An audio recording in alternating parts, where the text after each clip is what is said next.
Salut à tous, c'est Flippies. Ça y est, on en parle enfin, le deuxième film écrit par Oda et le 12e film de la licence, One Piece Z. Préparez-vous, ça va déchirer.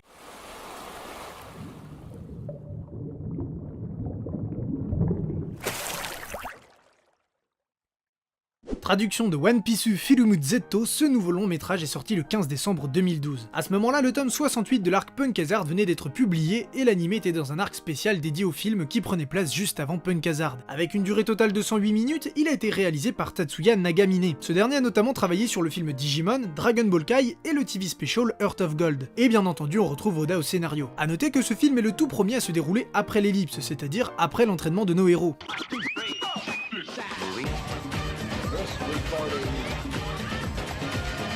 Une fois de plus, l'équipage navigue paisiblement sur les mers lorsqu'il tombe sur un gros balèze à la dérive armé d'un bras mécanique. En tant que médecin, Chopper insiste pour le soigner. Luffy accepte mais décide de le surveiller en attendant de savoir si c'est un allié ou non. Et il obtient rapidement la réponse puisque dès son réveil, l'inconnu attaque au moment où il apprend qu'il est à bord d'un navire pirate. Rejoint par son organisation, il ordonne la destruction de ses sauveurs. Mais grâce au Sunny, les héros s'en tirent in extremis. Malheureusement, le bilan est lourd. Le bateau a été ravagé et Brook, Nami, Chopper et Robin ont été victimes du fruit rajeunissant. Les Mugiwara découvrent ensuite que leur adversaire n'est autre que Z, l'ancien amiral Zephyr et actuel leader de la Neo Marine. Un groupe d'extrémistes décidé à se débarrasser des pirates en détruisant intégralement le nouveau monde.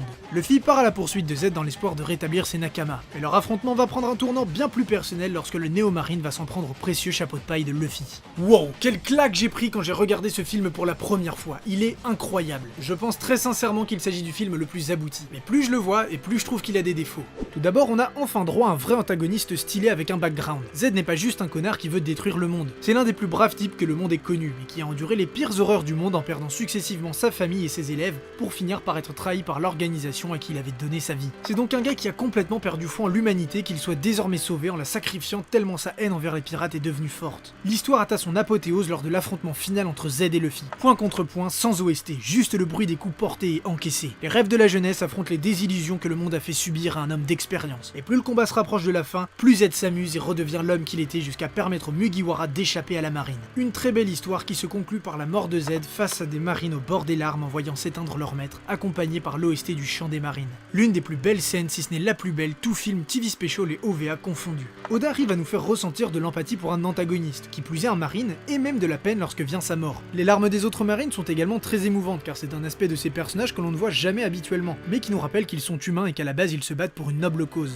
Et il n'y a pas que l'histoire qui est sublime, l'animation est au meilleur de sa forme. Dès le début, on commence par une bataille navale dantesque et un duel entre Kizaru et Z tout simplement épatant. Encore une fois, il doit s'agir de l'un des plus beaux duels de tout One Piece. À ce moment-là, ce n'est encore que le début, car on enchaîne directement avec un opening qui annonce la couleur. Le film va être porté sur le combat et l'épicness. Les affrontements sont dantesques, la mêlée générale avec tout l'équipage est stylée et les combats de fin sont super classe. Bien que les adversaires de Zoro et Sanji ne soient pas ouf, ils nous offrent un combat en plan séquence qui se termine par une attaque complètement badass. Le visuel des Haki est également magnifique. Chacun des trois a une animation qui lui est propre que j'adorerais avoir en permanence dans l'animé. En revanche, tout comme le film Strong World, je pense que le film Z est arrivé trop tôt. Alors pas autant que Strong World, mais je trouve surtout dommage de ne pas avoir attendu le Gear Force quand on voit l'importance qu'ont les duels dans ce film. Ça aurait été une dinguerie d'avoir Z contre le Gear Force. En plus d'un point de vue cohérence, je trouve que c'est un peu abusé que Luffy gagne contre un ancien amiral en utilisant si peu de haki. Mais on insiste sur la limite de son corps à cause de l'âge, donc je suis prêt à l'accepter, et pour moi c'est moins incohérent qu'avec Shiki. Ce que je regrette surtout, c'est qu'il n'y ait pas eu Fujitora. Je pense que ça aurait été très intéressant de voir l'interaction entre un nouvel amiral fraîchement arrivé dans la marine et un ancien qui a fait carrière et formé tous les hauts gradés de l'époque. Ce qui m'amène au plus gros défaut de ce film, vouloir absolument s'intégrer à l'univers One Piece. Sérieusement, ça en devient chiant et ça crée des incohérences qui m'ont complètement sorti du film. Déjà le fait qu'il ait entraîné absolument tous les marines actuels, qui lui donnent un peu trop d'importance pour un marine que l'on ne revoit jamais dans la trame principale. Mais bon, ça à la limite ça passe. Là où ça coince, c'est quand on commence à s'intéresser à la marine. On nous montre ce qui je pense doit être le nouveau QG de la marine puisque Sakazuki est présent avec plein de hauts gradés. Sauf que le QG n'est pas encore apparu dans le manga à ce moment-là. Du coup, il ressemble à rien et en plus il y a des personnes qui y sont qui ont rien à y faire, notamment Smoker qui normalement doit être au G5.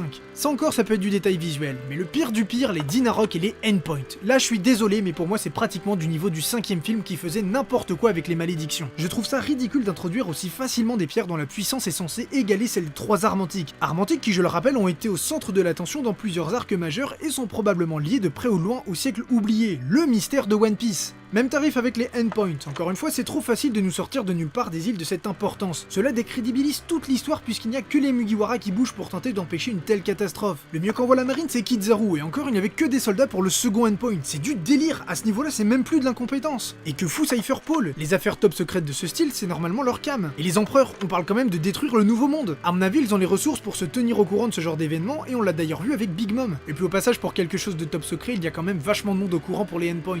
Sérieusement, ça me gonfle de constater ça quand on sait qu'Oda est derrière l'histoire. Soit il se contente d'un film sans prétention, soit il va jusqu'au bout en faisant gaffe aux moindres détails. Là c'est trop facile de réécrire les règles le temps d'un film en introduisant des cailloux atomiques sans que personne ne réagisse. Cela va à l'encontre du perfectionnisme de l'auteur et de la cohérence globale de l'univers. Surtout qu'il y a d'autres détails sympas qui nous montrent qu'on prend le temps d'explorer One Piece. Par exemple la façon dont Usopp s'occupe de ses plantes, la présence d'un train des mers, et le meilleur, l'apparition de Kuzan qui pète la classe. Alors que retenir de tout ça? On est quand même face à l'un des films les plus denses de One Piece. L'histoire qu'on nous raconte et la manière dont on le fait est juste grandiose. Z est attachant, l'animation est à couper le souffle, tout ça accompagné par de magnifiques OST. Bref, on vit le film et on ressent tout un tas d'émotions en le regardant jusqu'à s'attacher aux marines qui sont d'ordinaire bien faites pour la plupart. Malheureusement, ces efforts sont gâchés par une surenchère d'éléments dangereux pour créer de l'enjeu, ce qui personnellement m'a totalement sorti de l'histoire à plusieurs reprises. D'autant plus que je pense qu'il était possible de faire s'affronter Z et la marine en introduisant Luffy sans que le destin du monde soit en jeu. Malgré tout, je maintiens ce que j'ai dit. Je pense qu'il s'agit de l'un des films les plus aboutis de One Piece, si ce n'est le plus abouti de par tous les aspects que j'ai évoqués. En plus, l'ending est sur fond d'intro de la série Freaks and Geeks avec tous les personnages One Piece dans leur enfance. C'est vraiment très sympathique à regarder. Sur ce, à demain,